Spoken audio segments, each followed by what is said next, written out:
Bonjour à tous et bienvenue sur Développement facile. Donc on continue ensemble la série de cours consacrés au langage PHP afin de vous permettre de développer vos propres sites PHP qui soient dynamiques, reliés à une base de données MySQL. Et donc à travers plusieurs cours, vous allez voir les fonctions les plus utilisées en PHP, comment manier des bases de données MySQL et les différents éléments des scripts PHP.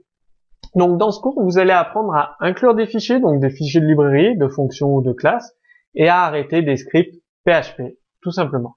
Alors, bien, vous avez plusieurs mots-clés pour inclure une librairie de fonctions ou une librairie de classes en PHP. Include, include 11, requiert et requiert 11. Alors, quelle est la différence entre ces quatre mots-clés qui font finalement exactement la même chose? Ben, include 11, il retourne 1 en cas de succès et false en cas d'erreur. Ça fait que vous pouvez tester votre inclusion de fichier, include 11. Si tout s'est bien passé, ben, vous continuez votre script PHP. S'il y a une des fonctions include 11 ou include qui renvoie false, ben, vous pouvez faire un exit justement pour arrêter votre script PHP en fonction du type d'erreur. La différence entre include et include 11, ben, include, vous pouvez mettre plusieurs fois le même, vous pouvez faire include librairie 1 dans un fichier PHP, include librairie 1 dans un autre fichier PHP, et il se retrouve appelé dans le même script PHP, donc ça fait que vous incluez plusieurs fois le même fichier PHP, ce qui n'est pas terrible pour les ressources, ça peut générer des bugs, c'est pas conseillé. Donc moi je vous conseille d'utiliser include 11 ou requiert 11, qui s'assure d'inclure qu'une seule fois le fichier de librairie, le fichier PHP. Donc si vous incluez include 11 lib1.php et vous le mettez dans plusieurs fichiers, si plusieurs fichiers se retrouvent dans votre script PHP, votre librairie lib1.php sera inclus qu'une seule fois grâce à include 11.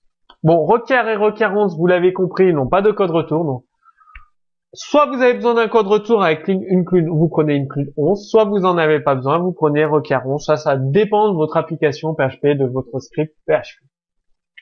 Ensuite, vous avez la possibilité de stopper un script PHP. Il y a plusieurs solutions. Moi, je vous conseille exit et d'afficher un message entre parenthèses. Donc, je vous montre un petit peu un exemple de code. Donc, très simple. Requiert 11.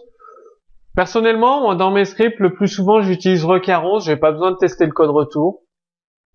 Ça dépend vraiment de votre cas particulier, de votre application. Si vous avez besoin de tester le code retour et s'il est false, vous devez arrêter votre script ou afficher un message d'erreur personnalisé, utiliser include 11 et tester ce code retour pour savoir si le fichier c'est bien inclus ou pas. L'avantage d'include 11, s'il y a une erreur, vous pouvez la gérer, ça évite d'afficher un message incompréhensible à l'utilisateur qui n'est pas développeur. Voilà, donc je vous ai montré requiert 11 classe mysql.php. Évidemment, si le fichier mysql.php n'est pas dans le répertoire classe, ça va générer une erreur dans votre script PHP. Voilà.